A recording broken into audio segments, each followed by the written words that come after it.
va Alloh doimo qo'llab-quvvatlaydi unday bandani. Bu uchun nima kerak? Alloh taolo aytadiki, bandam menga nafl amallarni qilib yaqinlashaveradi, toki men uni yaxshi ko'rib qolaman deydi. Qachonki men uni yaxshi ko'rsam, uni eshitadigan quloqi, ko'radigan ko'zi, ushlaydigan qo'li va yuradigan oyog'i bo'laman deydi Alloh taolo. Ya'ni bandaga shu darajada Alloh yaqin bo'ladi va bandani shu darajada Alloh taolo qo'llaydi. Agar u mendan so'rasa, men unga beraman. Agar u mendan panoh tilasa, panohimga olaman deydi Alloh taolo. Bu Alloh taoloning muhabbatiga erishgan bandani maqomi hisoblanadi. Qulog'i bilan faqat va faqat halol narsalarni eshitadi. Ko'zi bilan faqat va faqat halol narsalarni va savob narsalarni ko'radi. Qo'li bilan ushlaydigan narsasi faqat halol narsa bo'ladi.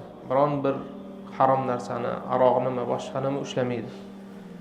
Oyog'i bilan yurib boradigan joyi faqat va faqat xayrli joylar, yaxshi joylar bo'ladi. Va Alloh doimo qo'llab-quvvatlaydi unday bandani. Bu uchun nima kerak? Allohning muhabbati kerak. Alloh bandani yaxshi ko'rishi kerak.